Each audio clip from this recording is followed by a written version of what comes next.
오늘 말씀의 제목은 걸어온 대로 걷게 하시는 하나님이라는 제목으로 은혜를 나누려고 합니다. 시편 44편은 아마 이스라엘 백성이 그 바벨론의 포로기로 잡혀갔을 때 그 시련 앞에서 불렀던 노래라고 여겨집니다. 이스라엘은 깊은 시련을 당했습니다. 그때 하나님을 기억하며 신앙을 고백하는 장면을 오늘 말씀은 담고 있습니다. 이스라엘이 역사적으로 얼마나 많은 시련을 당했는지 모릅니다. 성서의 시대에는 위쪽으로는 메소포타미아 문명을 기반으로 일어난 아수르, 바벨론, 메데, 페르시아, 그리스, 로마에 이르기까지 역사적으로 천하를 호령했던 대제국들이 위에 자리를 잡고 있었고, 그 아래쪽에는 이집트가 있습니다. 이집트는 기원적 약 2700여 년 전부터 피라미드를 건설할 정도로 전통적인 대제국이었습니다. 그런 말이 있더라고요. 우리의 시대로부터 그 시저 시대로 이르는 그 시간보다 시저의 시간으로부터 피라미드 제국의 건설의 시간이 훨씬 더 오래됐다고. 그렇게 굳건한 과거의 대제국이었습니다. 그러다 보니 이 제국들의 흥망성쇠에 따라 가운데 낀 이스라엘은 바람 앞에 촛불처럼 위태위태했습니다. 그래서 그들의 인사가 무엇입니까? 샬롬입니다. 샬롬은 평강. 근데 이 평강이 뭐냐? 전쟁으로서의 평화입니다. 전쟁 없는 게 제일이다 말하는 것입니다.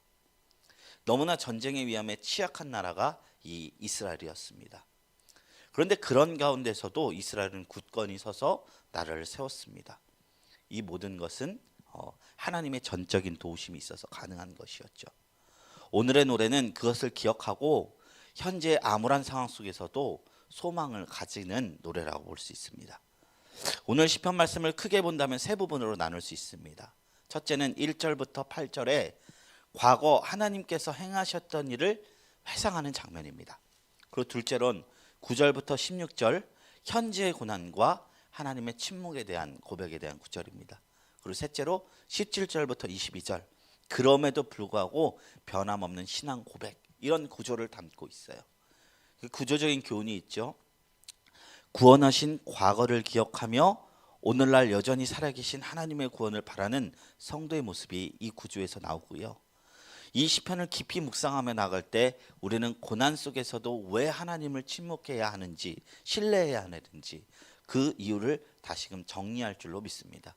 이미 알고 계신다 하면 다시금 되뇌이는 시간이 될 줄로 믿습니다. 말씀으로 돌아가 이 구조를 주제로 바탕으로 한 주제씩 묵상해 보려 합니다. 첫 번째 나눈 게 1절부터 8절까지 말씀이에요. 1절부터 8절까지 시편 기자는 하나님께서 행하셨던 일을 묵상하는 장면이 나옵니다. 시편 44편 첫머리에서 1절 말씀에 하나님이 과거에 행했던 놀라운 구원을 회상하는 말씀이 나와요. 제가 받들어 봉독드립니다. 하나님이여, 주께서 우리 조상들의 날 곧 옛날에 행하신 일을 그들이 우리에게 일러주매 우리가 우리 귀로 들었나이다. 과거의 구원을 묵상하는 겁니다. 그렇다면 우리는 물을 수 있습니다. 어째서 과거를 묵상합니까? 단순히 잘 나갔던 과거를 추억하기 위함입니까? 그렇지 않습니다. 하나님께서 어떤 분이셨는지를 다시 이 불신의 상황 속에서 끄집어내는 것입니다. 우리가 하나님께서 어떤 분인지 막막해서 보이지 않을 때가 있어요. 그때 해야 할 일이 뭐냐? 하나님이 우리의 과거에 어떤 일을 행하셨는가? 시편 기자는 그렇게 하고 있는 거예요. 우리가 회사에서 사람을 뽑을 때 보는 것이 이력서입니다. 만약 이력서에 이력을 안 보고 그냥 외모와 면접 때의 그 느낌으로 뽑으면 가장 잘 뽑힐 사람들은 자신을 잘 포장할 수 있는 사람들로만 구성될 거예요.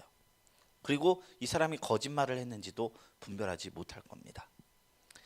그런데 그 이력서에 이력들을 보면 이 사람이 어떤 직업을 삼고 걸어왔는지, 경력이 있는지를 알 수 있습니다. 그리고 우리 회사에서 어떤 일을 할 수 있겠구나 미루어 짐작할 수 있습니다. 그래서 제가 요즘 이력서를 좀 준비하고 있는 과정에 있는데 이력서에 한 줄이 없어서 신입으로 들어가기 힘들구나를 많이 느끼고 있어요. 과거 물론 제가 기독교 계열 회사에서 일했을 때 우연히 회장님의 이력을 본 적이 있었어요.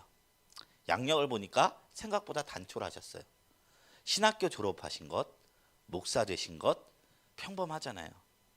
보면 제가 다 가지고 있거나 앞으로 받을 수 있는 것들 수준이고 그분도 흔한 자격증이 없었어요. 그런데 딱 한 줄이 저랑 다르더라고요. 그게 뭔지 아십니까? 사단법인 기아대책 부회장직 9년. 이거 한 줄만 있었습니다. 그러나 그 단순한 한 줄, 그 기아대책의 9년 동안의 부회장직의 걸음이 한 기업이 그분을 회장으로 모시는데 한 줄이 된 것입니다. 우리가 하나님을 볼 때 상황이 너무 막막하고 어렵다 보면 하나님이 어떤 분인지 종종 감이 오지 않을 때가 있습니다. 감정에 속기도 하고 주변 상황에 속상해서 있기도 합니다. 그럴 때 우리에게 길잡이가 되는 것은 그동안 하나님께서 내 삶 속에서 하셨던 일들입니다. 하나님이 나의 삶에서 어떤 일을 하셨는가?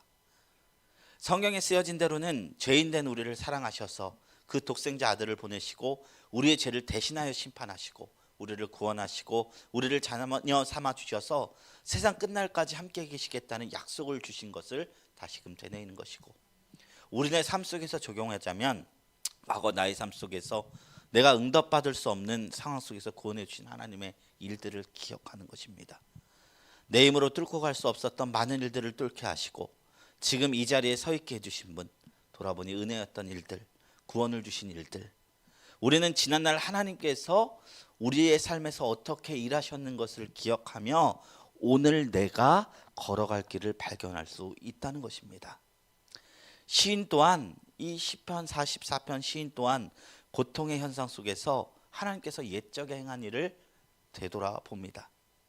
기억해 봅니다. 하나님이 옛날에만 그랬다 이 말이 아닙니다.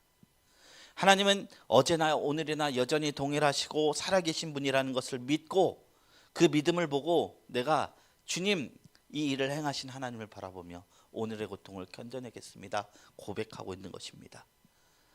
언제나 보면 내 자신이 하나님을 잊고 있지 하나님이 나를 잊고 있지 않으신 것을 우리는 발견할 수 있습니다.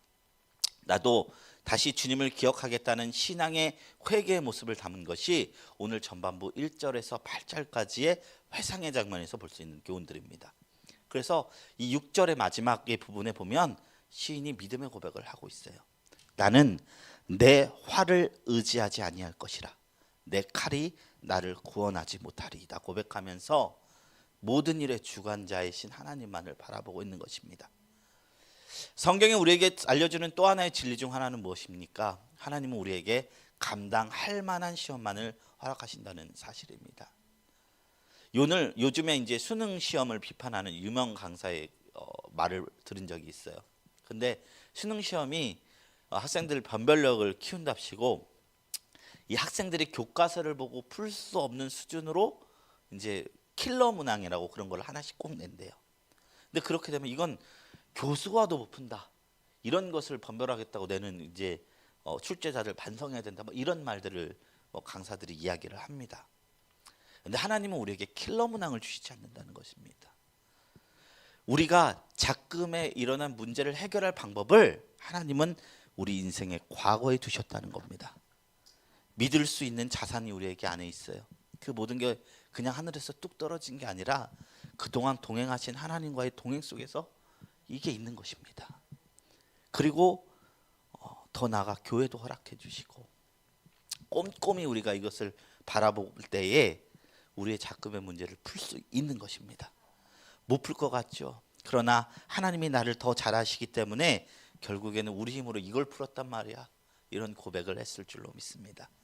그것 바라보고 작금의 상황을 잘 이겨내는 저와 성도님들이 되시기를, 그리고 방송을 보신 모든 성도님 되기를 축원합니다. 그래서 이어서 말씀을 봅니다. 9절에서 16절에 보면 시인의 믿음의 고백과는 별개로 현재에 닥친 큰 고난 그리고 하나님의 침묵을 고백하는 장면이 나와 있습니다. 이스라엘 백성의 현실을 드러내기도 합니다. 9절 말씀해 보시면 그러나 이제는 주께서 우리를 버려 욕을 당하게 하시고 우리 군대와 함께 나아가지 아니하시나이다로 시작해서 이제 고난당한 현실을 쭉 나열하는 것을 볼 수 있습니다. 그런데 동시에 이런 고백의 밑바탕에는 원망과 탄식을 넘어서 하나님께서 내 삶을 이대로 마무리 짓게 하지 않을 것이라는 깊은 믿음도 보입니다. 그 반석이 이 고백에서 보입니다.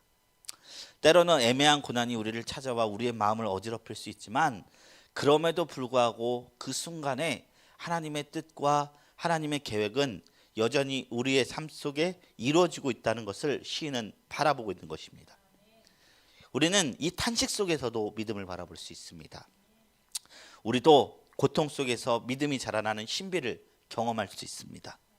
하나님의 침묵이나 불응이 신앙의 부재가 아니라 더 깊은 신뢰와 의존을 배우는 과정임을 깨달을 수 있다는 것입니다.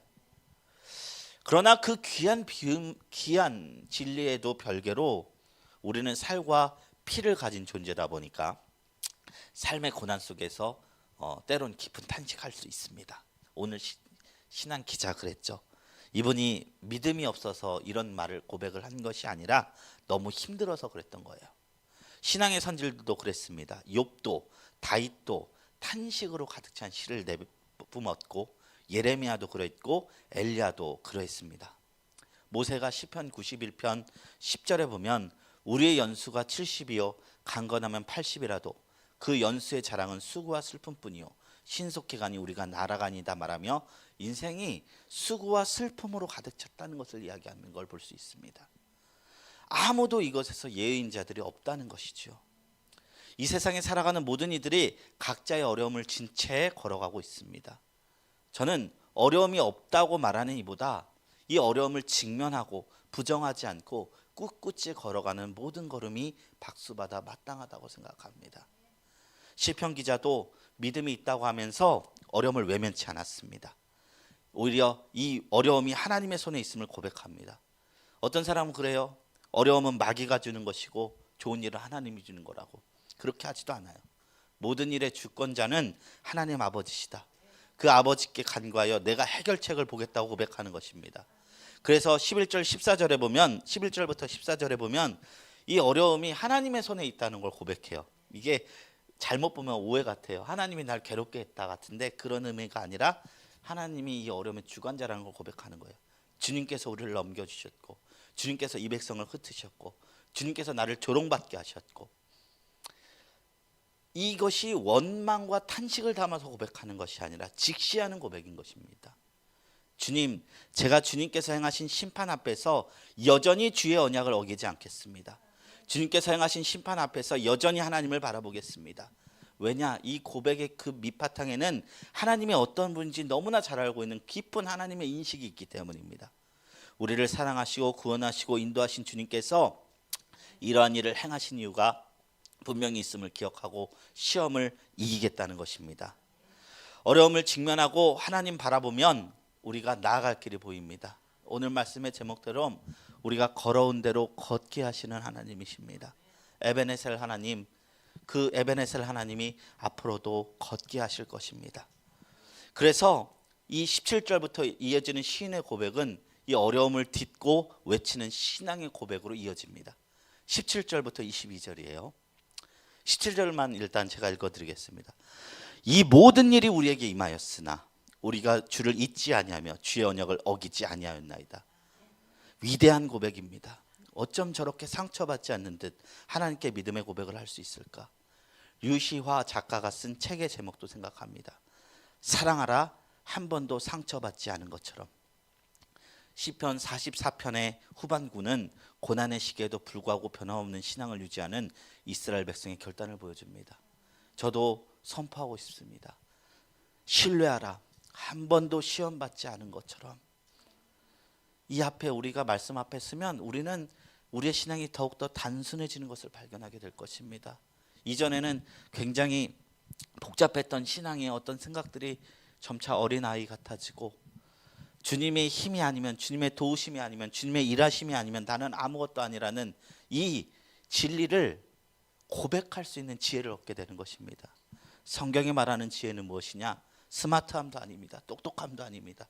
컴퓨터를 잘 다루는 것도 아닙니다. 법을 잘 아는 것도 아니고 의사가 되어서 어떤 의학 지식을 많이 하는 것도 지혜라고 부르지 않습니다. 하나님 아버지를 경외하는 것입니다. 경외함은 무엇이냐? 하나님의 지혜 앞에 나는 아무것도 아닙니다. 이걸 깨닫는 성경의 지혜를 갖고 있는 자입니다. 이 고백을 고난 속에서만 배울 수 있습니다. 고난이 겪어가면 우리가 하나님 앞에 아무것도 아니라는 사실을 배우게 됩니다. 이거는 세상의 어떤 지식과 그리고 학교도 가르칠 수 없는 지혜라는 사실입니다. 그러나 그 지혜를 통해서 우리는 더 굳건한 신앙의 반석 위에 서게 되고, 그리고 그 반석 위에서 더욱더 깊은 천국의 신앙을 누리게 될 줄로 믿습니다. 이것이 시편 44편의 핵심 메시지입니다. 변함없는 신앙. 고난과 시련 속에서도 하나님을 향한 우리의 신뢰와 사랑이 흔들리지 않아야 된다. 그리고 그 이유는 하나님이 변치 않으시는 분이시고 우리를 인도하신 분이라는 사실입니다. 인간관계에서는 믿었다가 배신당하면 내면에 구김이 생깁니다. 이것을 많이 당하면 사람을 진심으로 믿는 것이 힘들어집니다. 그래서 목회자분들 보면 30년 40년 하신 분들 대보면 이 믿음이 사라진 것을 괴로워하시는 분들을 많이 뵀던 것 같아요. 저도 요즘 조금 느끼는 것 같습니다. 아직 10몇 년밖에 안 됐지만, 그러나 하나님께서는 한 번도 우리를 실망시키지 않는 분들입니다. 하나님께 피하는 이들은 배신의 감정으로 마무리되지 않을 줄로 믿습니다. 많은 믿음의 선진들이 하나님을 신실하시다 고백합니다. 복음성가의 가사에는 하나님 한 번도 나를 실망시킨 적이 없다고 고백합니다. 정말 그런 적이 없어서 그런 게 아니라 실망으로 마무리되지 않기 때문에 그렇다고 생각을 합니다. 시편 121편 3절 4절에 이르시기를 여호와께서는 너를 실족하지 아니하시며 너를 지키시는 이가 졸지 아니하시리로다. 이스라엘을 지키시는 이는 졸지도 아니하시고 주무시지도 아니하시리로다 말씀하고 있습니다. 우리가 보이지 않을 뿐이지 하나님의 일하심은 끊임이 없습니다. 시험의 때도 마찬가지입니다. 이스라엘 백성들이 광야에서도 만나와 메추라기와 불기둥과 구름기둥으로 보호하심을 받았듯 우리가 시험의 때에도 여전히 하나님의 구원과 도우심을 경험하는 것을 느낄 수 있습니다. 그러므로 하나님을 믿는 자는 결코 실망을 당치 않을 것입니다. 우리도 시편 44편의 기자처럼 고백할 수 있을 것입니다. 우리가 이런 일을 모두 당했을지라도 하나님 앞에, 하나님의 언약 앞에 나가겠습니다. 그러므로 우리는 시험할 때에 변함없는 믿음으로 하나님께 화답하시기를 축원합니다. 하나님은 우리에게 축복으로 화답하실 것입니다. 오늘 고라자손의 믿음이 우리의 믿음의 되기를 주님의 이름으로 축원하며 변함없는 믿음으로 우리의 신앙이 더욱 반짝이게 되기를 소망합니다. 이제 말씀을 맺습니다. 하나님께서는 우리가 걸어온 대로 걷게 하십니다. 우리의 삶이 어떻게 흘러갈 것일까요? 먼저는 하나님께서 우리의 삶에서 베푸신 은혜의 길대로 흘러가실 것입니다. 그리고 우리가 어떤 믿음으로 하나님 앞에 서 있는가, 그것대로 흘러갈 것입니다. 하나님은 우리에게 믿을 수 있는 은혜와 사랑을 베풀어 주신다는 것을 기억하고 그 믿음 아래 시험에도 전진하는 저와 여러분들이 되시기를 주님의 이름으로 축원합니다. 우리 시간 말씀을 생각하시면서 잠시 통성으로 기도했으면 좋겠습니다. 이 시간 기도할 때 하나님 아버지, 우리의 삶 속에서 선한 일을 행하신 일은 하나님이십니다. 선한 일을 시작하시는 이가 이루신다 성경은 말씀하고 있습니다. 하나님, 우리가 눈에 보이는 어떤 상황 속에서도 하나님의 언약을 신뢰하게 하시고 결국에는 우리의 삶을 선하게 이루실 주님을 신뢰케 하여 주시옵소서. 하나님의 일하심을 바라보는 모든 성도님들이 되시기를 이 시간 간구합니다. 우리 다 같이 이것을 위해 통성으로 1, 2분간 기도하며 나갑니다. 걸어가신 하나님 아버지 감사합니다.